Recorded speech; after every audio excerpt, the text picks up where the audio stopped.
ಕಳೆದ ಕೆಲವು ದಿನಗಳಿಂದ ಮನೋಜ್ ಜರಾಂಗೆ ಪಾಟೀಲ್ ನೇತೃತ್ವದಲ್ಲಿ ಮಹಾರಾಷ್ಟ್ರದಲ್ಲಿ ಮೀಸಲಾತಿಗಾಗಿ ಮರಾಠ ಸಮುದಾಯ ಹೋರಾಟವನ್ನು ಮಾಡ್ತಾ ಇತ್ತು. ಈ ಹೋರಾಟಕ್ಕೆ ಇದೀಗ ಜಯ ಸಿಕ್ಕಿದೆ. ಮಹಾರಾಷ್ಟ್ರ ಸರ್ಕಾರ ಅವರ ಹೋರಾಟಕ್ಕೆ ಅಸ್ತು ಅಂದಿದೆ. ಬೇಡಿಕೆಗಳಿಗೆ ಮಹಾರಾಷ್ಟ್ರ ಸರ್ಕಾರ ಅಸ್ತು ಅಂದ ಬೆನ್ನಲ್ಲೇ ಬೆಳಗಾವಿಯಲ್ಲಿ ರಮಾಕಾಂತ್ ಕೊಂಡೂಸ್ಕರ್ ಮಾತನಾಡಿದ್ದಾರೆ. ಶ್ರೀರಾಮ ಸೇನೆ ಹಿಂದೂಸ್ತಾನ್ ಸಂಘಟನೆ ಮುಖ್ಯಸ್ಥ ರಮಾಕಾಂತ್ ಕೊಂಡೂಸ್ಕರ್, ಇದು ಸಾಕಷ್ಟು ದಿನಗಳ ಹೋರಾಟಕ್ಕೆ ಸಂದಿರುವಂಥ ಜಯವಾಗಿದೆ, ಸರ್ಕಾರಕ್ಕೆ ಅಭಿನಂದನೆಗಳು ಅಂತ ಕೂಡ ಹೇಳಿದ್ದಾರೆ. दादा, आता महाराष्ट्र सरकारने काल एक मोठी घडामोडी महाराष्ट्र मराठा आरक्षणाच्या विषयामध्ये कुणबी सर्टिफिकेट देण्याची आज घोषणा केली आणि मनोज जरांगे पाटीलांना एक कुणबी पत्राची जाहीरनामानं दिले. ह्या दृष्टिकोनानं कसं बघता तुम्ही? काय हे काय आपण हे मागालो, ते राखवे मागालो की ह्याच्यात हे होईल का? ते नक्कीच होणार आहे. सर्वप्रथम हा महाराष्ट्रामधील सर्व मराठा समाजाचा हा एक यांच्या प्रयत्नाला यश मिळाले आहे. मराठा समाजाचा हा एक विजयच असं मानलं जाईल. कारण मनोज जरांगे पाटील हे गेली जवळजवळ 20 वर्ष ह्या समाजसेवेच्या माध्यमातूनच काम करत होते आणि गेली 12 वर्षापासून त्यांनी हा प्रश्न धरलेला होता की मराठा समाजाला सरसकट कुणबी प्रमाणपत्र मिळावं आणि आरक्षण मिळावं म्हणून हे गेली 12 वर्ष ते काम करत होते. परंतु त्याला चालना आणि त्याला भरपूर पाठबळ हे गेल्या 6 महिन्यापासून हे मिळालेलं आहे.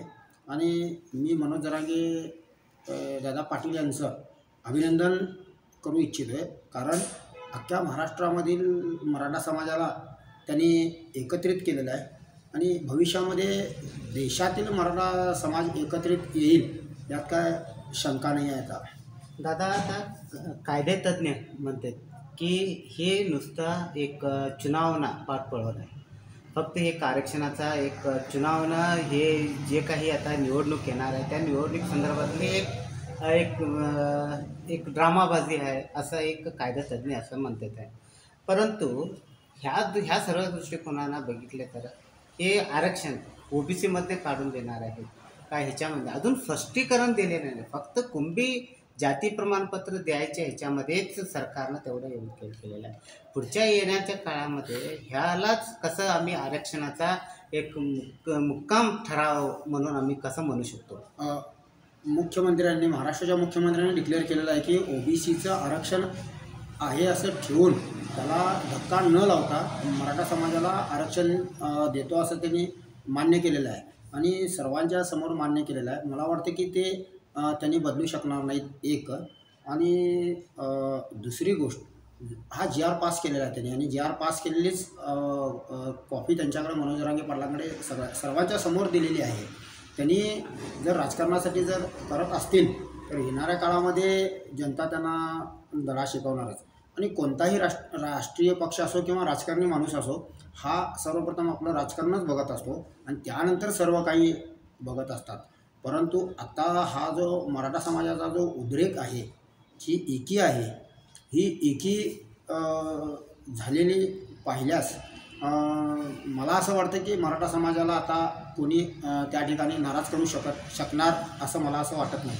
जर मराठा समाजाच्या विरोधात जर कोणी जर राजकारणी असेल किंवा पक्ष असेल तर त्यांना पण माती देण्याची ताकद आज मराठा समाजामध्ये आहे. हे या गेल्या 4 महिन्यामध्ये दाखवून दिलेलं आहे.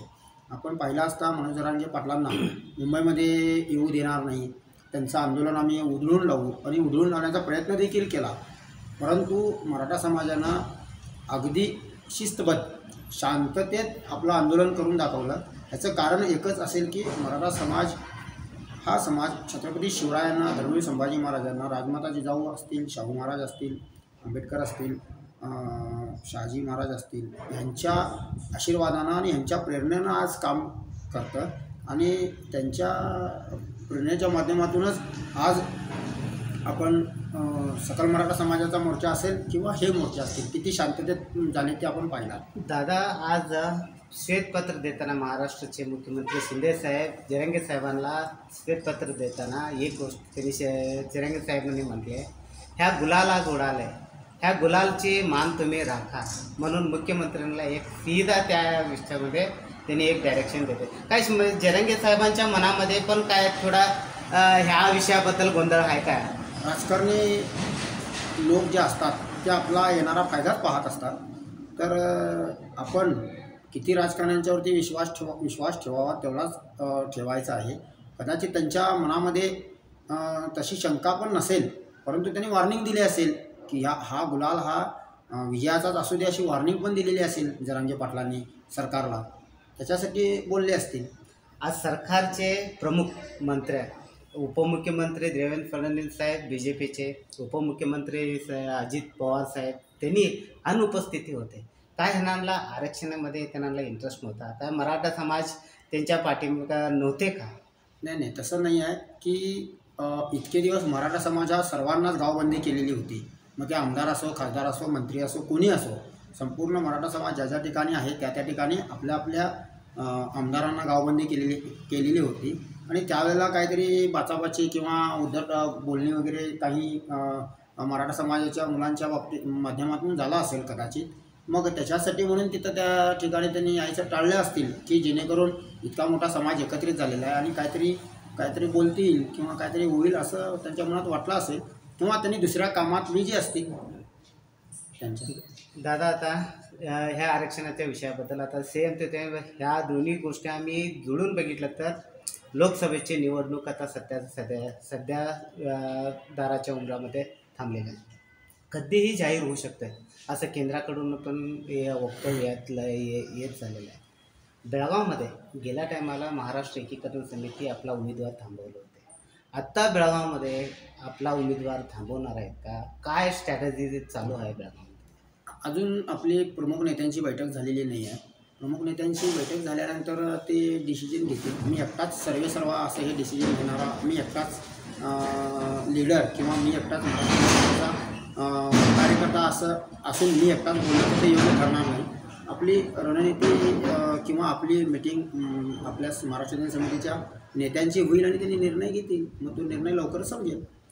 काय ह्यावर लोकसभेचे उमेदवारी पण तुम्ही पण आकांक्षित आहेत का? नाही, मी लोकसभेच्या इलेक्शनमध्ये मी उतरणार नाही आहे. माझं एकच एम आहे की लोकांनी मला दक्षिण मतदार क्षेत्रामध्ये 65,000 मतांचा जो आशीर्वाद माझ्या मतदात्यांनी दिलेला आहे, येणाऱ्या काळामध्ये मी तो पूर्णत्वास नेण्याचा प्रयत्न मी दक्षिण मतदार. Mahadev Pawar, Kannada news network, Belagavi.